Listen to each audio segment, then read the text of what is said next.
Hello and good morning. I'm 1x4x9, also known as Matsumoto Sanjas here on YouTube.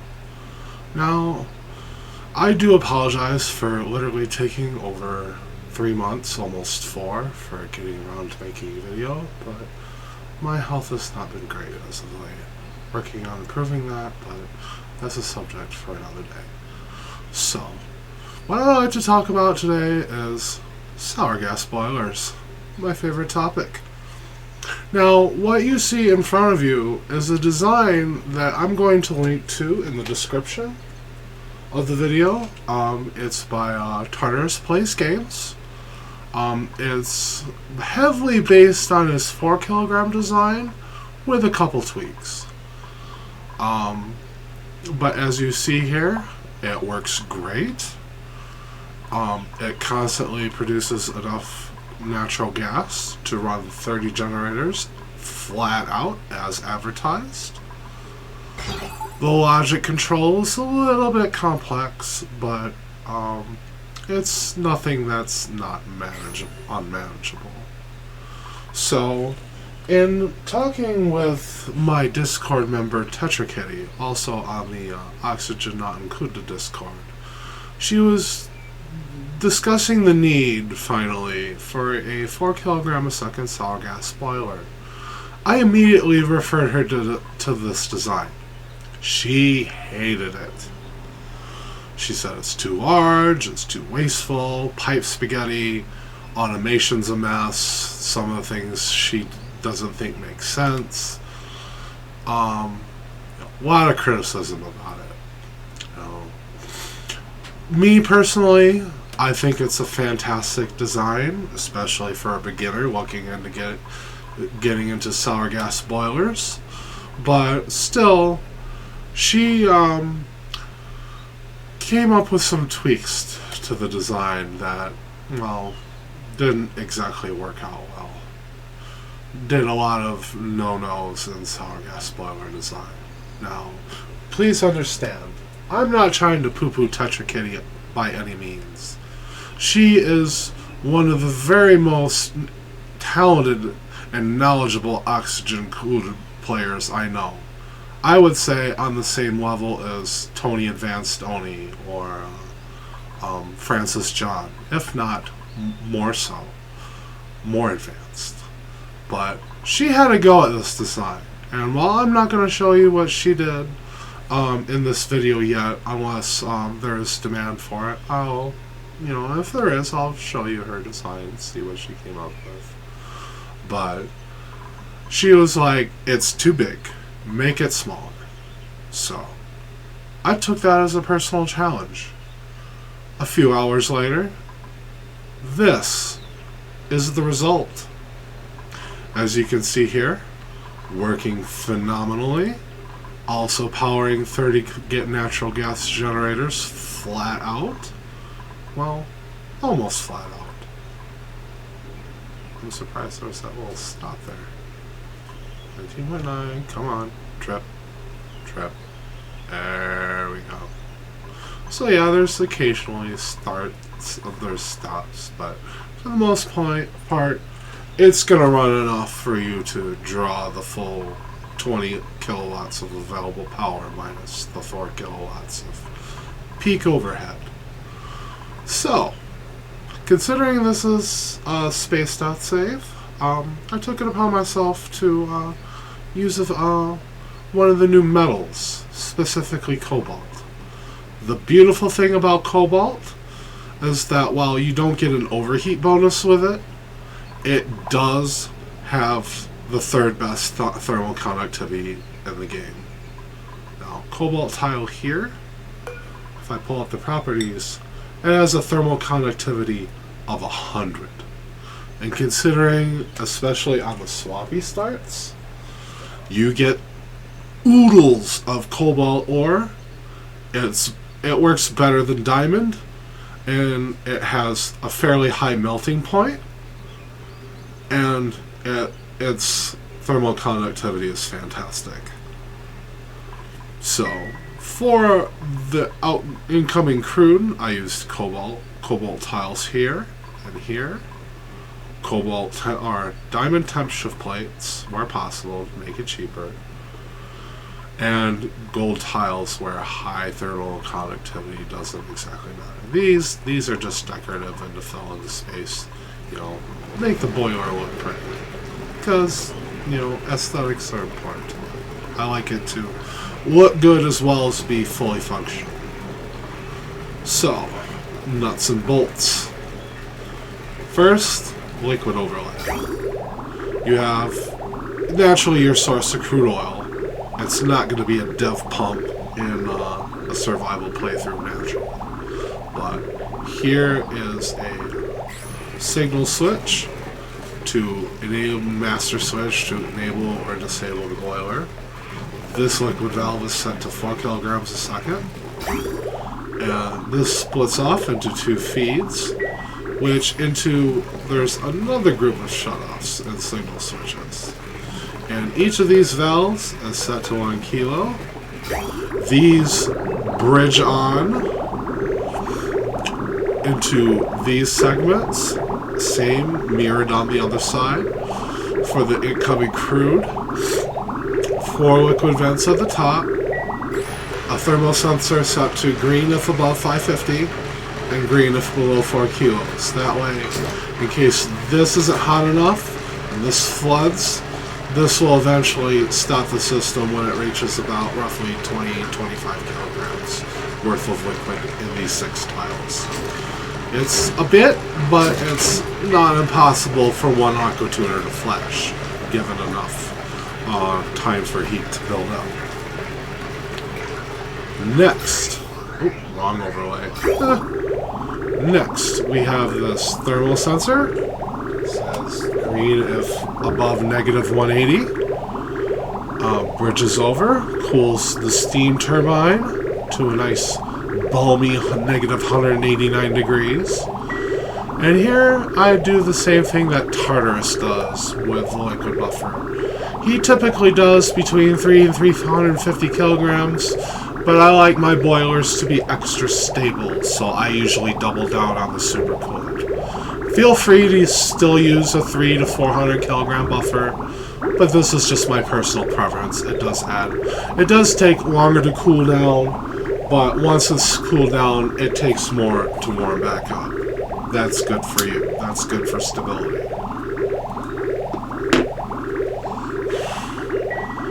Here we have a high pressure gas vet that was used to, that can be used to fill the room with hydrogen once it's built and vacuumed out. Where was I going with this? And yeah, the gold tile here just acts as thermal mass and fills in space. This is purely decorative, of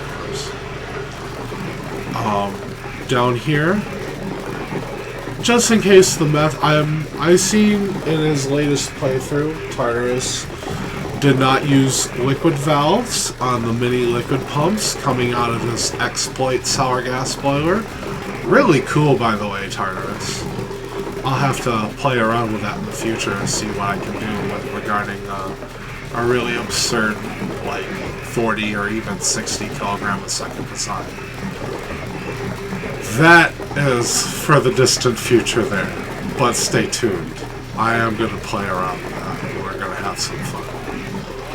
But just in case the methane freezing bug is still present, I have these set to 950 gram packets. These are just made out of gold. I thought about making them out of cobalt, but it's like, yeah, gold's good enough. Let's make it as cheap as possible. These are aluminum tiles. Now, if you're wondering why I use aluminum instead of thermium, 1, this never really gets hot. This is typically, thanks to the supercoolant pool and the aqua tuner up here doing its thing, this never really gets warm. Unless there's a failure of your aqua tuner, these will never melt. This will never overheat. These I made out of steel. Steel is fine. These are also steel. That's fine because these are in a vacuum. But yeah, for all intents and purposes, these basically sit in a vacuum. And when not, they get exposed to liquid methane at the bottom. So it's fine.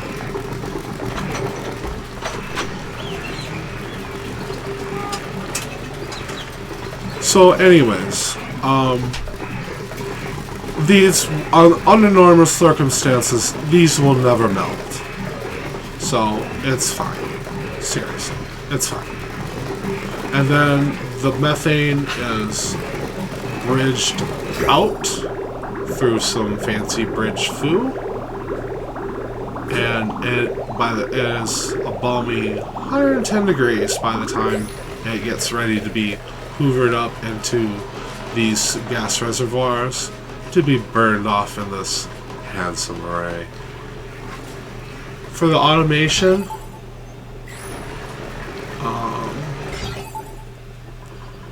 it's literally a series of AND gates and NOT gates where it counts. This thermal sensor says do not turn on the oil, and do not turn on the oil if the steam room is below 585.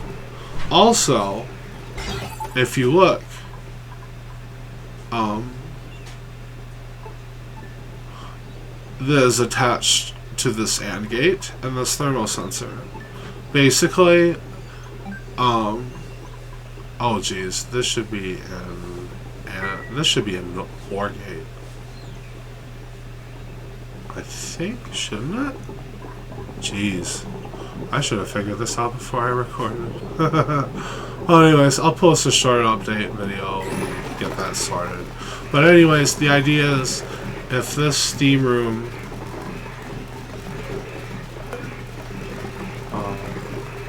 yeah, that's right, it is. If this with supercoolant pool, oh yeah, it's set to, I originally tried to fill it to 910 kilos a tile, because that's what supercoolant fills up per tile to. It's roughly 9.9 kilograms before it spills over into another tile. This is a little over that. That may happen in normal playthroughs, so it's fine if it's a little higher. It won't cause pressure damage until it's over like 1,500 kilos.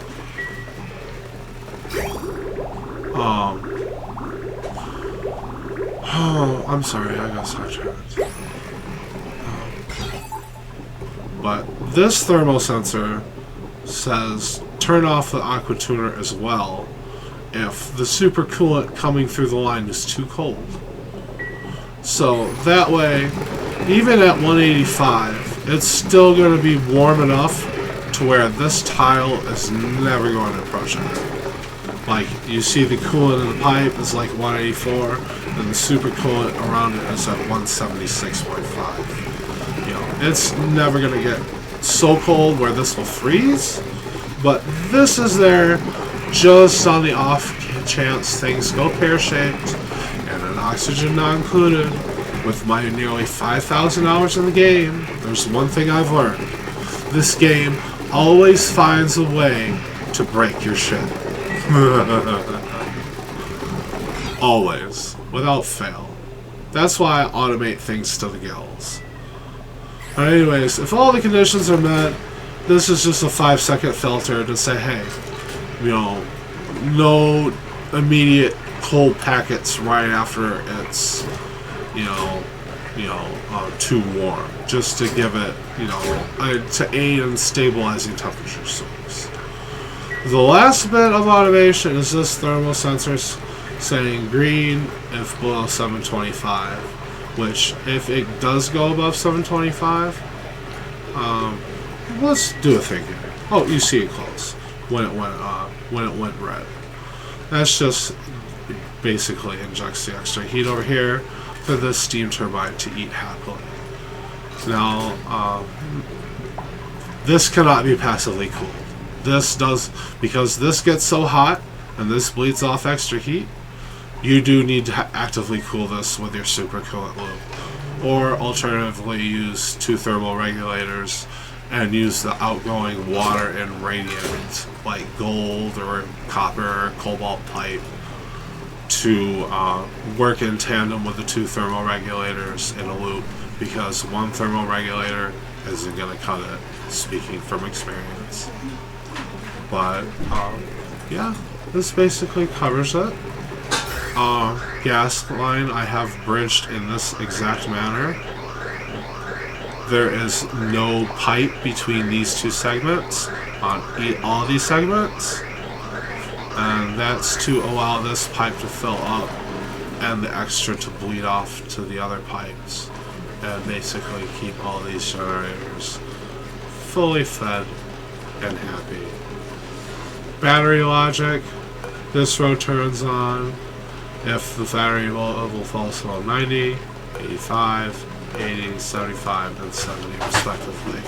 Basically, these stagger on if this is below 20 kilos, but if this is working properly under normal circumstances, this should just run flat out all the time. And yeah, 2,800 kilos of carbon dioxide. You know, nothing to see here. Move along. But yeah, this is my revision of the Tartarus 4 kilogram sour gas system. I hope you've learned something and like what you see here. It is, except for the infinite storage here and up there, completely exploit free. And that's one thing I pride myself on my designs. It doesn't use any cheap tricks. It doesn't use bridge spam. It doesn't use vent spam. It doesn't use tricks. It doesn't use bullshit. It's just straight up legit game mechanics at play. It's not a dig at my friend Tetrikitty. It's just a different style to play. And if you play like me, I think you'll really enjoy the sour gas boiler design. I hope it serves you well, and if I have anything further to add, I will give an update video. But until then, this is 1x4x9 signing off. Have a good one.